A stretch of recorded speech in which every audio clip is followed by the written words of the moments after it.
Tonight, investigation into Nancy Guthrie's disappearance. FBI teams sweep Tucson area amid ongoing On the morning, federal agents descended on a quiet suburban neighborhood in Tucson, Arizona. What they were searching for would lead them down a rabbit hole far deeper than anyone expected. This is the story of how a missing person case became an investigation into something much darker: the infiltration of a drug trafficking operation so brazen, so thoroughly embedded in local infrastructure, that it had essentially rewritten the rules of how organized crime operated in the American Southwest. The case began with a woman named Nancy Guthrie. She vanished on the night. But what started as a disappearance would quickly uncover evidence of a network so vast that it would ultimately take over 1,000 federal agents, multiple task forces, and resources typically reserved for cartel takedown operations to dismantle. Let me take you back to that first night. 1:47 a.m., Tucson, Arizona. The street was silent. Fog hung low over the residential blocks, the kind of desert fog that comes before dawn, thick and disorienting. A figure in dark clothes moved through the shadows. Ski mask, gloves, a backpack with reflective strips, a holstered weapon visible on the person's waist. This was no random act. This was calculated, deliberate, professional enough to be dangerous, but sloppy enough to be caught. The figure approached the front porch of Nancy Guthrie's home. The doorbell camera was still recording. The suspect knew it was there. You can see it in the footage recovered by the FBI from backup servers.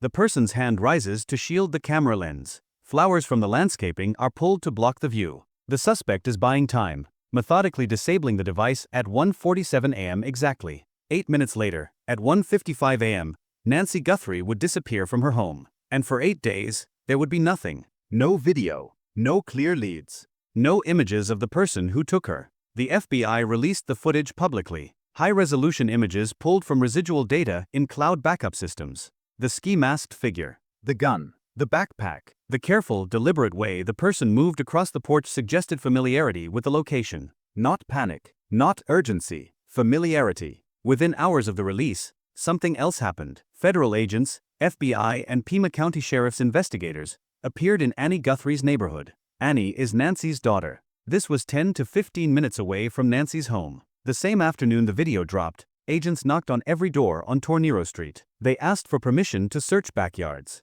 They looked through desert terrain adjacent to properties. They searched camper trailers and outbuildings. They were looking for something specific, something that had been placed, hidden, discarded. This was no longer just a kidnapping investigation. What the public didn't know at that moment was that the FBI's cyber forensics unit had already begun cracking encrypted files recovered from a hidden server found in a storage unit 45 minutes outside Tucson. And what they found would reshape the entire scope of the investigation from a missing person case into something far more sinister. Let me move you forward. 4:30 a.m., FBI Regional Cybercrimes Lab, Phoenix Field Office. Analysts sat in front of multiple monitors.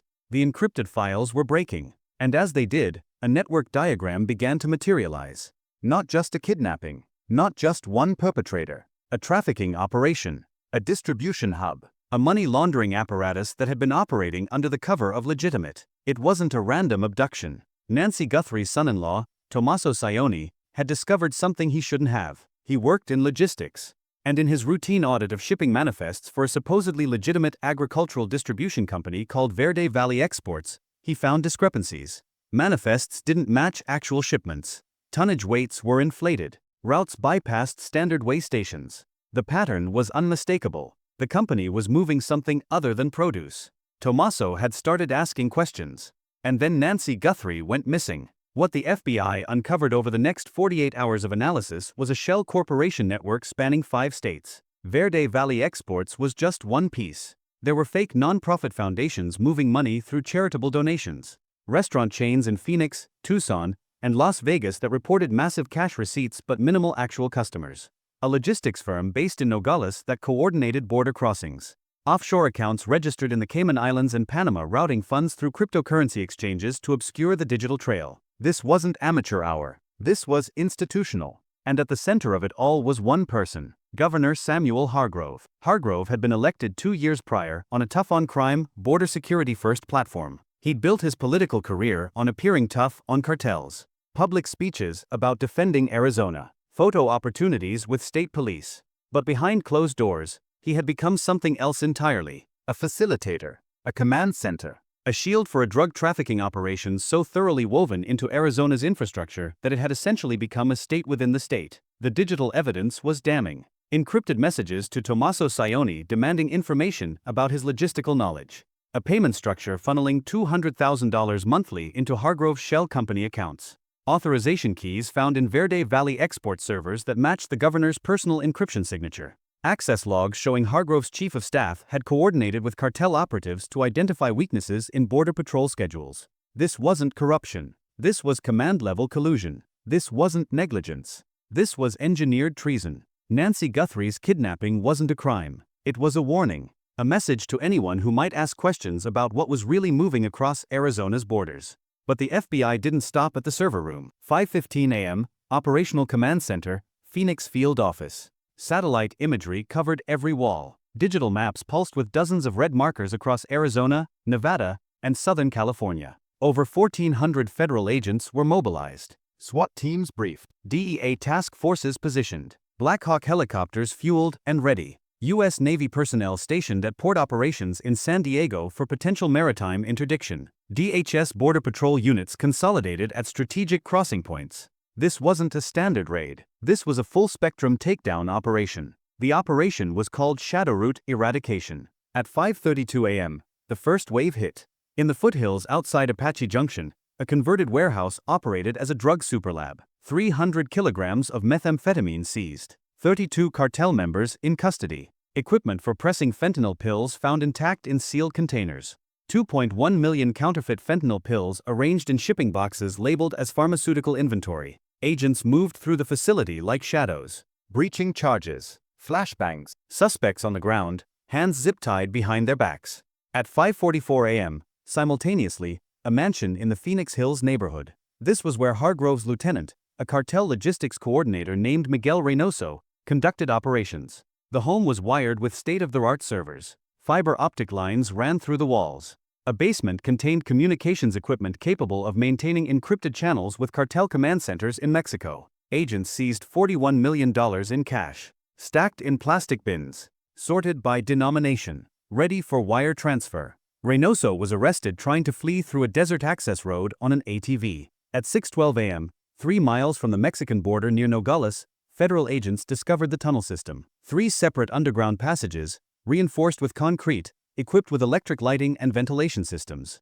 The infrastructure was sophisticated, professional. These weren't hastily dug holes. These were permanent fixtures of a permanent operation. Agents moving through the tunnels documented lighting fixtures, moisture control systems, and reinforced walls.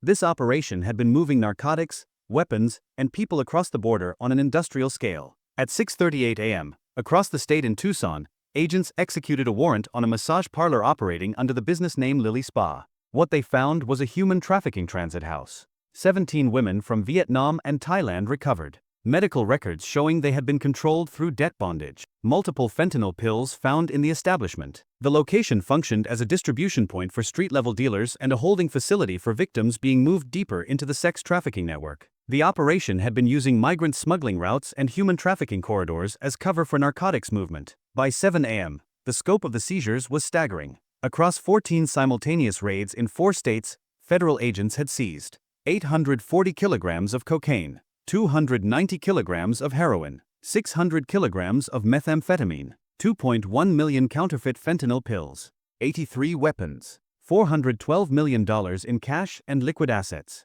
56 tons of precursor chemicals, 17 encrypted servers, 43 luxury vehicles, and 183 arrests. The underworld had taken more damage in 4 hours than in the last 4 years. But the truly catastrophic revelation came when agents began examining the seized servers and financial records more closely. 10 a.m., FBI Evidence Analysis Division, Phoenix Field Office.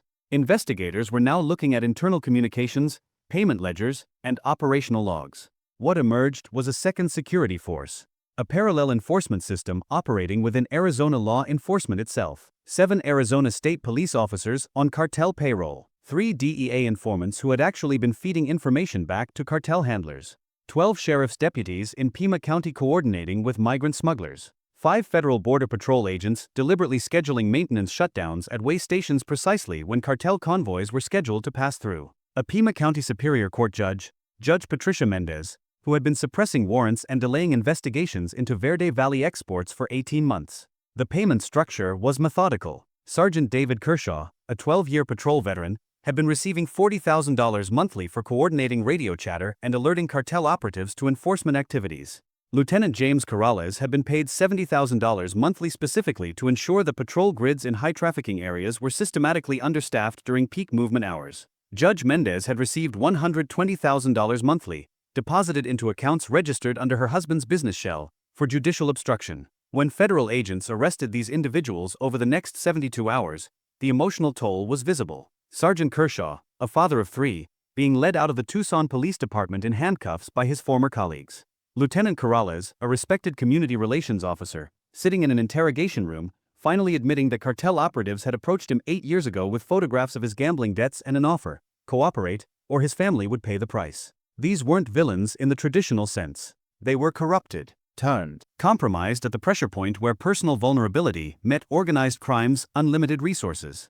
But their compromise had cost lives. Fentanyl deaths in Arizona had increased 300% in the 18 months that Operation Shadowroot had been running at full capacity. 743 deaths attributed directly to the drugs moving through this network. Families destroyed. Communities ravaged. Entire neighborhoods turned into active drug markets where fentanyl was cheaper and more available than cocaine had been a decade prior. And the conspiracy went deeper still. Federal investigators discovered that the entire operation had been designed with a long-term strategic goal: to transform Arizona into a permanent operational headquarters for cartel logistics. Governor Hargrove had been working with cartel command structure to create what the encrypted files referred to as the permanent state. The plan was sophisticated. Hargrove would have used his gubernatorial authority to consolidate law enforcement under what appeared to be a public safety reorganization initiative. In reality, this reorganization would have centralized cartel-controlled officers into positions of command authority. The parallel enforcement system would have become the dominant system. The legitimate law enforcement structure would have been systematically dismantled or subordinated. By 2031,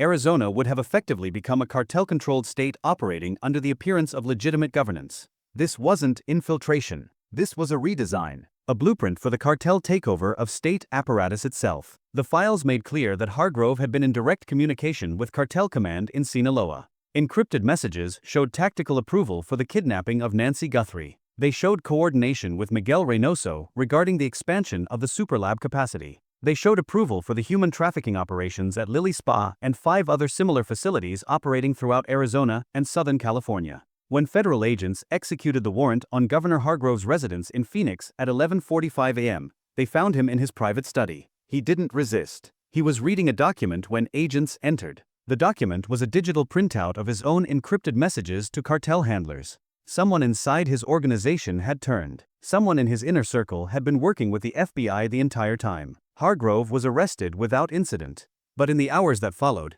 it became clear that his administration had been thoroughly compromised. His chief of staff, Robert Chelson, was in direct operational command of border coordination with cartel smuggling teams. His director of public safety, Richard Mathers, had systematically reassigned honest officers and promoted cartel operatives. His scheduler maintained a separate calendar detailing cartel operational meetings disguised as routine gubernatorial appointments. The badge would need to be rebuilt from the ground up. But there was one more layer. 2:30 p.m., Federal Investigative Task Force Joint Operations Center. Analysts examining Hargrove's seized servers discovered something even larger. The conspiracy wasn't limited to Arizona. Digital forensics revealed active coordination with 3 state officials in California, 2 county supervisors in Nevada, and an entire network of compromised federal border patrol sector chiefs spanning the entire southwest region. The operational scope expanded instantaneously. What had begun as a kidnapping investigation in Tucson had become the largest documented infiltration of state and federal law enforcement apparatus by organized crime in American history. The network moved drugs at a scale almost incomprehensible. Verde Valley Exports had been facilitating the movement of 40 to 60 tons of narcotics per week across Arizona. The fentanyl pills alone represented enough dosage for 200,000 users per month. The cocaine and methamphetamine represented supply lines feeding street-level distribution in 22 states. The human trafficking component had processed an estimated 4,000 migrants and trafficking victims in 18 months. All of it hidden behind agricultural logistics, charitable nonprofits, restaurant chains, and gubernatorial authority. When the final reports were compiled in the weeks following Operation Shadowroot, the death toll became clear. The fentanyl crisis ravaging communities across the Southwest had a name. It had a structure. It had a command center. And that command center had been operating from the governor's mansion in Phoenix. The question that haunted investigators was a simple one. How long had this been planned? Cartel communication showed Hargrove's recruitment occurred 3 years prior, initiated through a cartel operative who had groomed him over 18 months, building trust, establishing leverage, and finally presenting the opportunity. Become our partner, and the Sinaloa cartel will ensure your political dominance for the next 2 decades. It was an offer Hargrove had accepted. What's critical to understand is that this wasn't a case of a politician being blackmailed into occasional cooperation. This was ideological alignment. Hargrove had chosen this. He had seen the opportunity to consolidate power, generate wealth, and establish a political dynasty backed by cartel resources. And he had done so with the full knowledge that his decisions would result in thousands of deaths. Nancy Guthrie was rescued. She was found in a warehouse outside Tucson, alive, but traumatized. Tommaso Cioni had maintained contact with federal investigators for 3 months prior to her abduction, cooperating with the FBI while pretending to continue working for Verde Valley Exports. His intelligence had been critical in mapping the network. Nancy's kidnapping, intended as a silencing tactic, had actually triggered the operation she wasn't supposed to survive. 143 arrests had been made, 32 cartel operatives, 7 state officials, 54 law enforcement officers, 21 private sector facilitators. The seizures had reached $1.3 billion in cash and asset value. Drugs seized exceeded 2,000 tons. The tunnel systems near the border had been collapsed. The super labs dismantled. The human trafficking operations interrupted. But the broader truth remained haunting. Power doesn't always require visible violence. Sometimes power only requires silence and ambition. A politician willing to look the other way. A judge willing to delay warrants.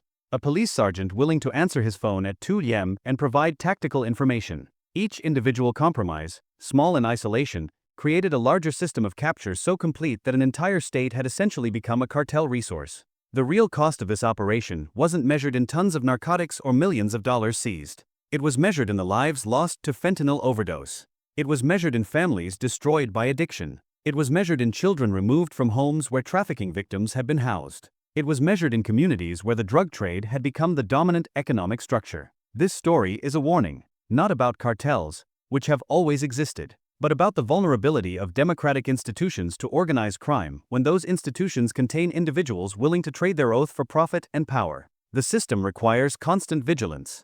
It requires honest people willing to report what they see, even when it means reporting their own colleagues.